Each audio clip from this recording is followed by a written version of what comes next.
सभी को जय मसीह की। एक बार फिर से मैं परमेश्वर का धन्यवाद करूंगा, उसने मुझे अवसर दिया आप लोगों के साथ वचन को शेयर करने का।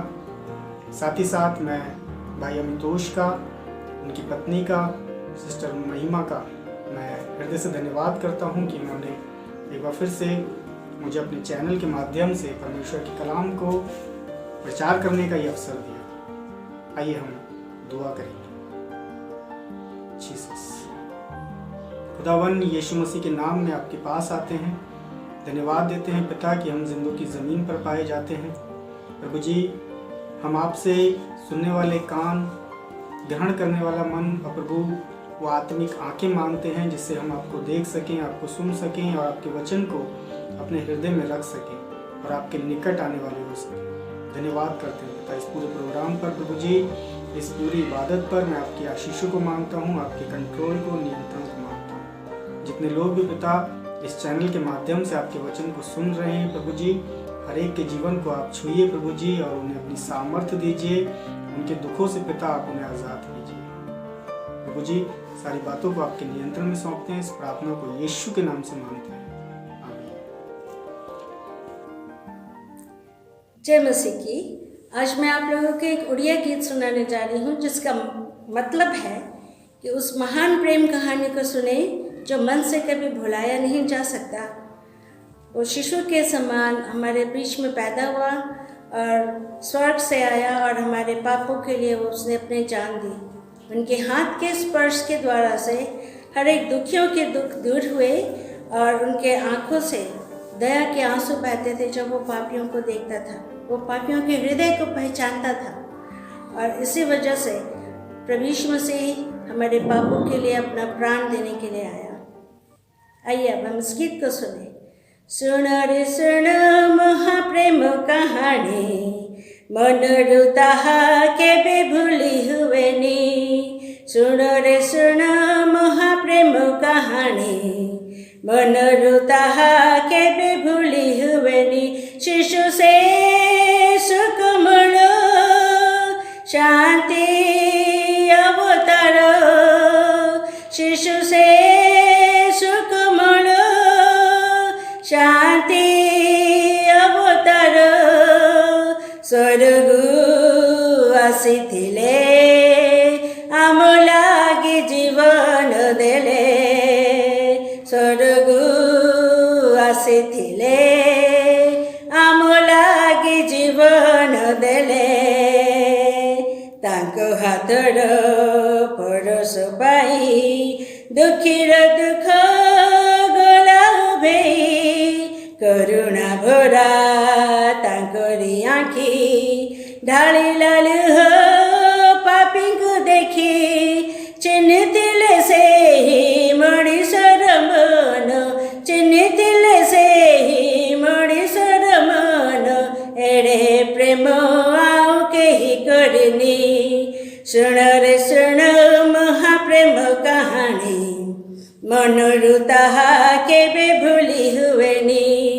नथिला तांको सुख आभास, सेवाको सिए मणिले सुख। मणिष पाई सही आघात, पिंधिले से कंठ मुकुट। जगतर पाई स्नेह उपहार, दया बही आउ केही देनी। सुन रे सुन महाप्रेम कहानी, मनरु ताहा केबे भूली हुएनी। सुन रे सुन महाप्रेम कहानी, मनरु ताहा केबे भूली हुएनी। शिशु से सुख मिलो, शांति अवतार। स्वर्गु आसीथिले आम लागी जीवन देले। स्वर्गु आसीथिले आम लागी जीवन देले। सुन रे सुन महाप्रेम कहानी, मनरु ताहा केबे भूली हुएनी।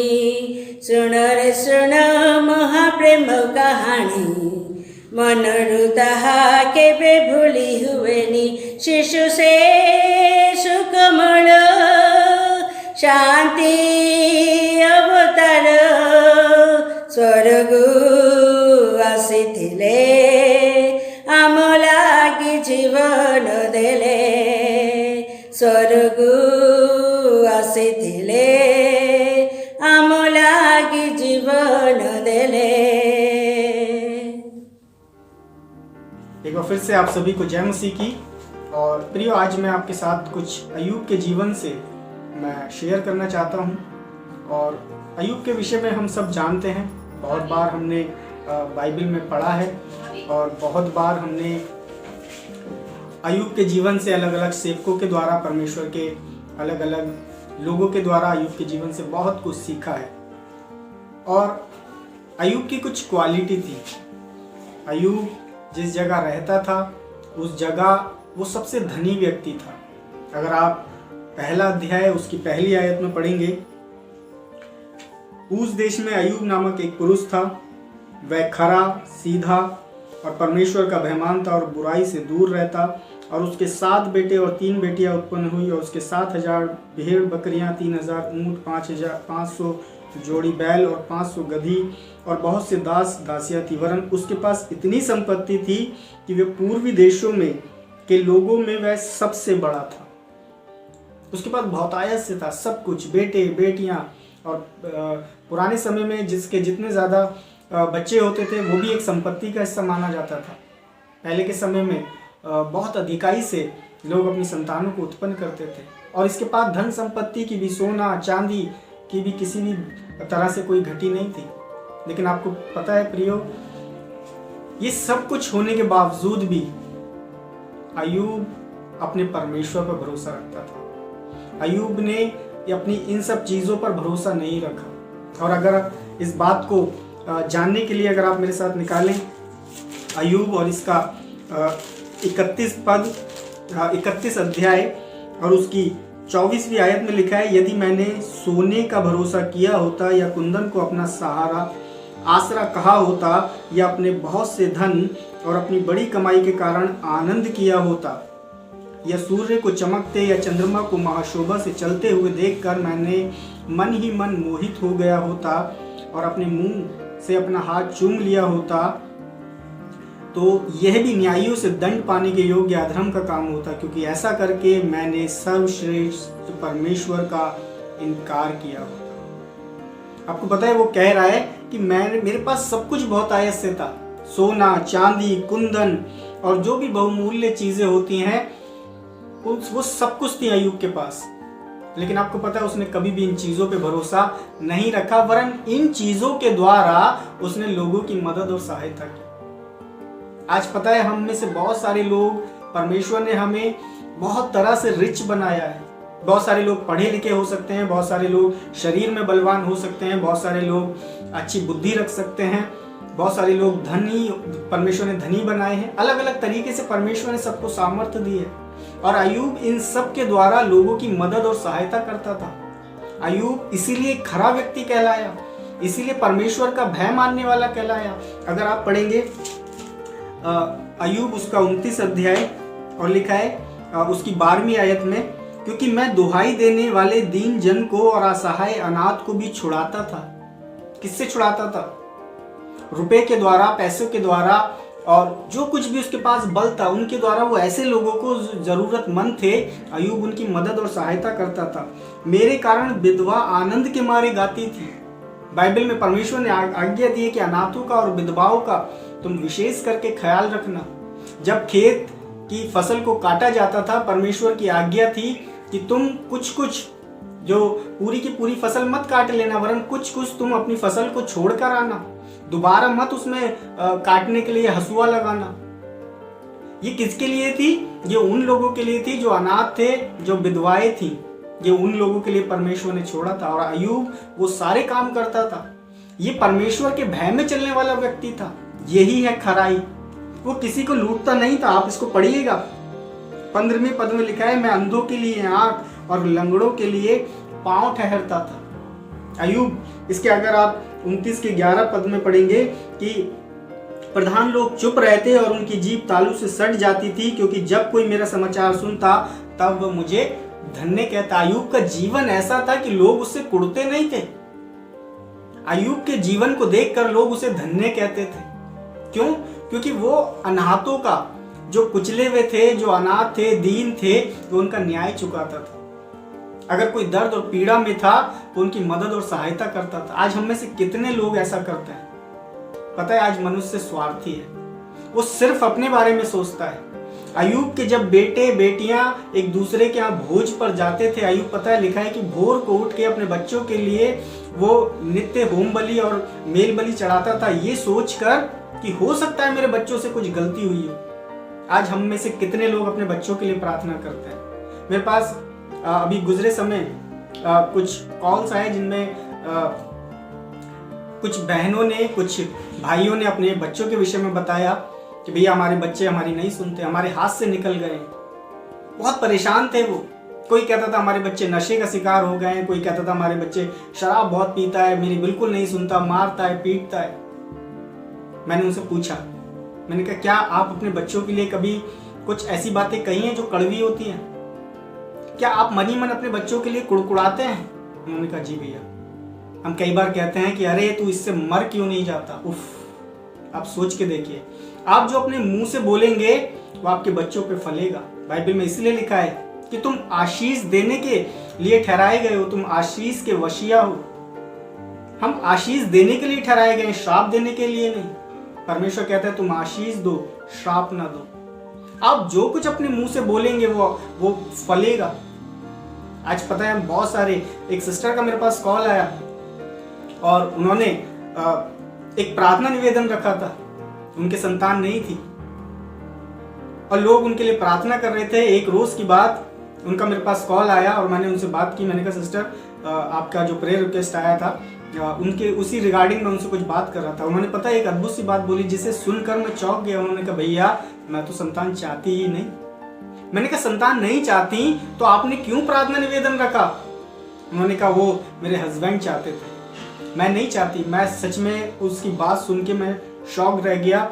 मैंने कहा बहन तुझे पता भी नहीं कि तू क्या बोल रही है, नहीं पता। और आज पता है कुछ साल समय के बाद वो बहन इस बात को कह रही थी भैया मुझे संतान चाहिए। मैंने कहा याद कर उस शब्द को, तूने क्या कहा। लोग तेरे लिए प्रार्थना कर रहे हैं और तू तो झोली फैलाकर ही नहीं बैठी। आप परमेश्वर सोच के देखिए, आप परमेश्वर कैसे आशीष दे देगा। लोग उसके लिए प्रार्थना कर रहे हैं पर वो बहन इस बात को लेकर बैठी है मुझे तो संतान चाहिए ही नहीं। मैं जो जगह जगह इलाज करा रही हूं वो सिर्फ इसलिए ताकि मेरे पति ने जो कहा है। लोग अपने शब्दों को नहीं जानते। मैंने उससे कोई बात नहीं की। उस समय के द्वारा परमेश्वर ने उससे बात की। आज पता है वो लोगों से कहती भैया मेरे लिए प्रार्थना करो, इससे कहती है उससे कहती हो। आपने कई बार सोचा भी नहीं, आप बोल के रहे हो। आपके मुंह में ही आशीष और श्राप है। जो अपने बच्चों को दोगे वो फलेगी। अय्यूब अपने बच्चों के लिए नित्य होम बलि, मेल बलियां चढ़ाता था। इसका मतलब क्या है? आज कोई बलिदान बाकी नहीं है, सिर्फ एक थैंक्स गिविंग है। हम परमेश्वर को धन्यवाद दे सकते हैं सारी बातों के लिए। प्रभु जो तूने किया वो सच में मैं क्या दूंगा, क्योंकि सब कुछ उसी का है। बस एक धन्यवाद दे सकता हूँ। प्रभु तेरा धन्यवाद। यही है मेल बलियां, यही है होम बलियां। आज सिर्फ सब कुछ यीशु मसीह ने पूरा किया। मेरे और आपके लिए सिर्फ धन्यवाद छोड़ा है। अय्यूब के जीवन की एक खास बात थी कि अय्यूब एक धर्मी व्यक्ति था, एक खरा व्यक्ति था। उसने अपनी धन संपत्ति के द्वारा दूसरे की मदद और सहायता की।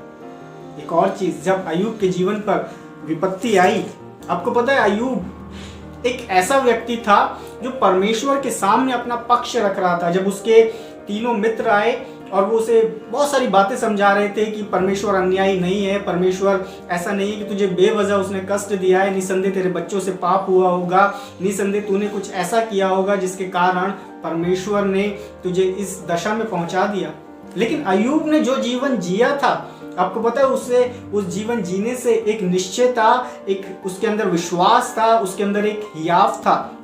और वो परमेश्वर से अपनी इस बातों का, यानी कि परमेश्वर के सामने वो अपना पक्ष रखता है कि प्रभु मेरी गलती तो बता, मेरी गलती तो बता। और आपको पता है बार बार अय्यूब इस बात को कहता है कि मैं परमेश्वर से अपने मन की बात खोल कर कहूंगा, मैं परमेश्वर के सामने अपना पक्ष रखूंगा। और ये वही व्यक्ति कर सकता है जिसने वो जीवन जिया। ये बिल्कुल ऐसा ही है कि आपको पता है कई बार जब एग्जाम होते हैं ना, चाहे वो बोर्ड के एग्जाम हो या कैसे भी, और किसी बच्चे को ये पता है कि मैं 100 में से 90 नंबर का करके आया था, और किसी कारणवश उस बच्चे के वो देखता है कि मेरे 30 नंबर आए, 40 नंबर आए, या मुझे फेल कर दिया गया है।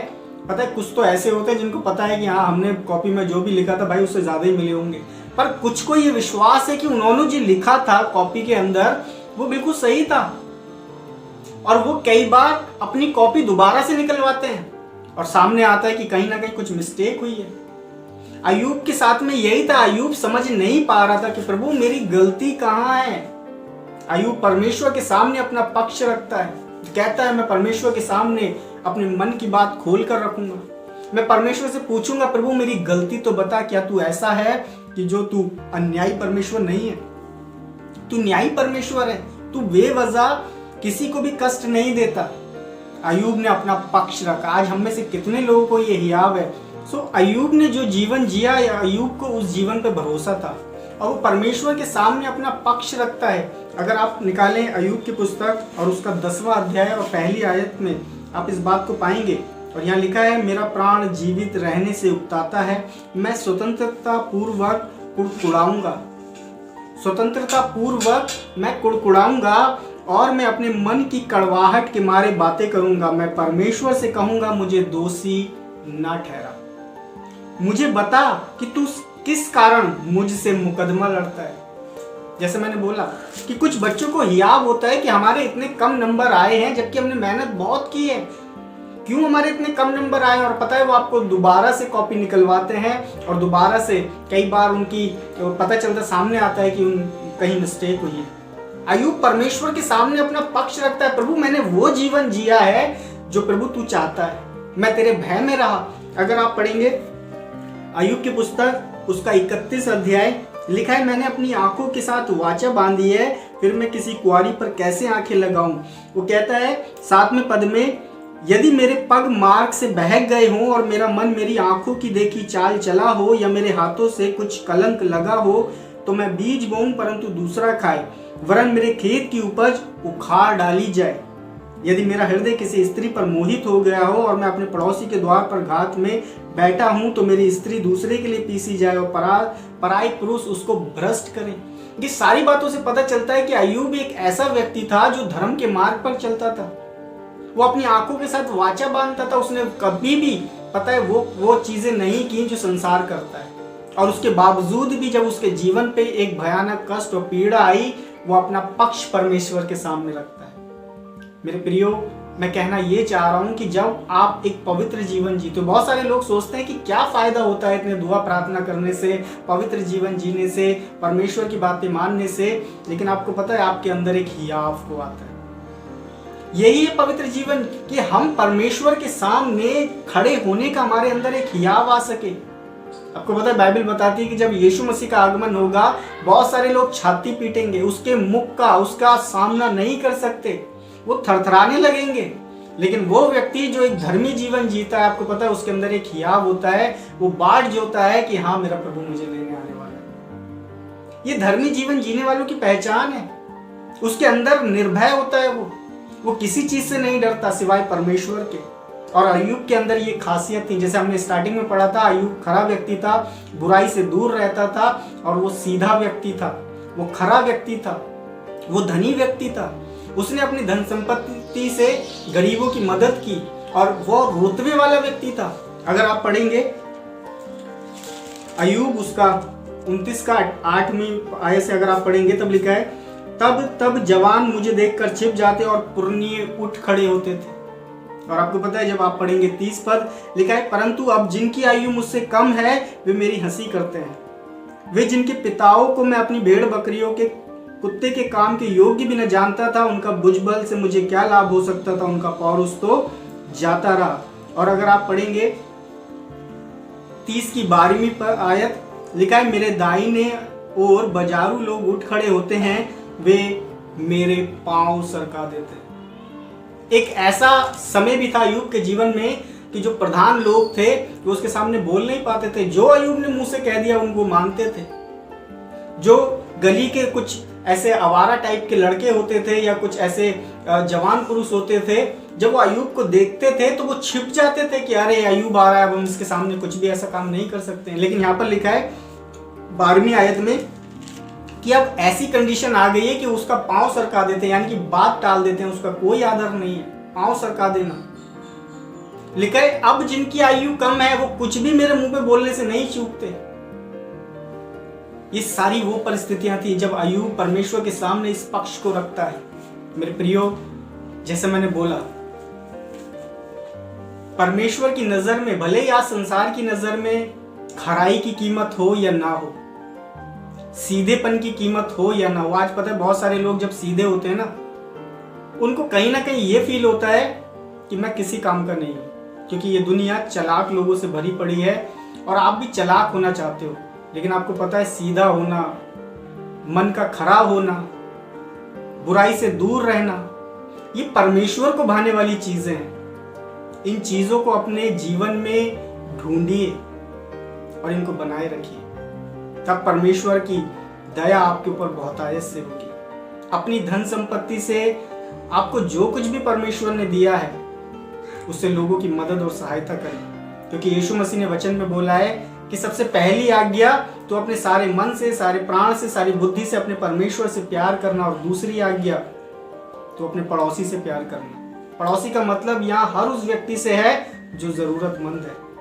अब जितनी आपकी योग्यता है, अगर आपके पास 2 रोटी हैं तो आप एक खुद खाइए और एक उसको खिलाइए। ये यीशु मसीह ने कहा है, जिसके पास 2 कुर्ते हो एक उसको दे दो जिसके पास नहीं है। भोजन के साथ भी ऐसा ही करना। ये वो जीवन है जो परमेश्वर को भाता है। मेरे प्रियो, जरूरत है आज अय्यूब के समान, क्योंकि परमेश्वर बड़ी आशा भरी नजरों से आज पृथ्वी पर अय्यूब के समान लोगों को ढूंढता है कि कौन है ऐसा जिस पर मैं विश्वास कर सकूं कि हाँ, ये मेरा भय बिना स्वार्थ के मांगता है। अच्छी चीजों में, पता है, अगर मेरी जेब में इतने मोटे नोटों की गड्डी हो, आज भरपेट मैंने दोनों टाइम चिकन खाया हो, मेरा हालेलुया बड़ी जोर से निकलेगा। लेकिन जिस दिन मेरी जेब में 1 का सिक्का ना हो, आज हो सकता है मैंने सुबह से अच्छा नाश्ता छोड़ो, मैंने नाश्ता भी ना किया हो, पेट खाली हो, उस समय मेरा विश्वास, मेरा हालेलुया, मेरे प्रभु के लिए जयकारे कैसे निकलते हैं। पता, इससे पता चलता है कि आपके जीवन की जो परिस्थिति है, आपके जीवन में जो प्रभु ने आशीषें दी हैं, आपका विश्वास उससे जुड़ा है, या पता है आपका विश्वास परमेश्वर से जुड़ा है, आपका प्रेम परमेश्वर से जुड़ा है, चीजों से नहीं। क्योंकि थोड़े समय के लिए बाइबल में बताती है कि जो कुछ भी इस पृथ्वी पर है ना, सब कुछ हिलाया जाएगा, और जो हिलाया जाता है वो कभी भी स्थिर चीज नहीं है। परमेश्वर आपके जीवन में जो कुछ भी चीजें है ना, कई बार उनको हिलाता है। वो चाहे आपका रिश्ता नाता हो, आपकी कोई बहुत कीमती, बहुत मनपसंद चीज हो, परमेश्वर कई बार उससे कहता है ला, ये मुझे दे दे। हम पता है बिलबिला जाता है। परमेश्वर ने अब्राहम से कहा ला, मुझे अपना बेटा दे दे। बिलबिला गया होगा अब्राहम, लेकिन आपको पता है अब्राहम ने सिद्ध किया, नहीं प्रभु, मेरे जीवन में तुझसे इंपॉर्टेंट कुछ नहीं है। और यही खास बात परमेश्वर को अय्यूब के जीवन में लगी। मेरे प्रियो, जरूरत है अय्यूब के समान अपने जीवन को चेक करने की कि क्या क्या ऐसा है जो प्रभु को महिमा नहीं देता। बस उन चीजों को दूर करिए, परमेश्वर की दया आपके ऊपर भरपूरी से होगी। खुदा आप सभी को आशीष दे। आइए दुआ करेंगे। हालेलुया जीसस, खुदावन सच में तेरे इस कलाम के जो भी किरदार हैं पिता, वो जिंदा लोग हैं प्रभु, जो सिर्फ एक कथा कहानियों में नहीं, वरन सच में पिता इन्होंने इस पृथ्वी पर रहकर वो जीवन जिया और प्रभु तेरे गवाह बने। और ये पिता जब तक सूर्य, चांद और ये पृथ्वी बनी रहेगी प्रभु, जब तक ये तेरी ताउम्र गवाही देते रहेंगे अपने जीवनों के द्वारा। क्योंकि पिता इन्होंने तेरी आशीषों से प्यार नहीं किया, इन्होंने तेरी दी हुई उन चीजों से प्यार नहीं किया पिता, इन्होंने तुझसे प्यार किया। जिनका भरोसा अपने शारीरिक बल पर नहीं था, अपनी धन संपत्ति पर नहीं था, अपने बेटे बेटियों पर नहीं था, अपने अजीजों पर नहीं था, वरन तुझ पर था। क्योंकि तेरा वचन कहता है कि एक बार जवान सिंगों को तो घटी हो सकती है, लेकिन यहोवा के डरवैयों को कभी किसी भली वस्तु की घटी ना होगी। प्रभु जी, मैं धन्यवाद करता हूँ पिता, और सच में जितने लोग भी पिता इस वीडियो के मार्फत इस तेरे वचन को सुना है प्रभु जी, सुन रहे हैं या सुनेंगे पिता, मैं प्रभु सबको तेरी सामर्थ से ब्लेस करता हूँ प्रभु जी। अय्यूब के समान वो जीवन मांगता हूँ पिता, वो खराई मांगता हूँ, वो सीधापन मांगता हूँ, बुराई से दूर रहना मांगता हूँ प्रभु। और जब तक तेरा आगमन नहीं होने पाए प्रभु, कि हम अपने शेष जीवन इस पृथ्वी पर अय्यूब के समान जीने पाए। क्योंकि सच में प्रभु, जब हम एक पवित्र जीवन जीते हैं तो हमें तेरे सामने आने का हियाव होता है परमेश्वर। तेरा धन्यवाद करते हैं पिता। एक बार फिर से पिता, मैं भाई अमितोष को, उनकी पत्नी को, सिस्टर महिमा को आपके नाम से ब्लेस करता हूँ प्रभु, आशीष देता हूँ उनकी सेवकाई को। इस चैनल के द्वारा प्रभु जब वो तेरे वचन को फैलाते हैं पिता, होने पाए प्रभु कि तेरी सामर्थ उनके साथ, उनके परिवार पर, उनके जीवन पर बहुतायत से बनी रहे। धन्यवाद करते हैं पिता, धन्यवाद करते हैं प्रभु जी। सारी बातों को आपके कंट्रोल में सौंपते हैं प्रभु। और जब तक तू ना आ जाए पिता, हम सच में अय्यूब के समान जीवन जीना चाहते हैं कि प्रभु जब तू आए तो सारी बातों को प्रभु तू हमें समझाए। और क्योंकि तेरा वचन कहता है कि तू जब आएगा पिता, तू हमारे कामों के हिसाब से हमें फल देगा प्रभु। जो भी हमसे तुझे जानने से पहले गुजरे समय में प्रभु जो भी गलतियां हुई, जो भी गुनाह और पाप हुए पिता, तू उन्हें क्षमा करने के लिए तैयार है और तू उन्हें क्षमा किया भी है प्रभु। जितने उन्हें प्रभु पश्चाताप किया, तेरे सामने अपनी गलतियों को, गुनाहों को माना प्रभु जी, तेरा वचन कहता है कि तू उनके गुनाहों को अपनी पीठ के पीछे फेंक देता है।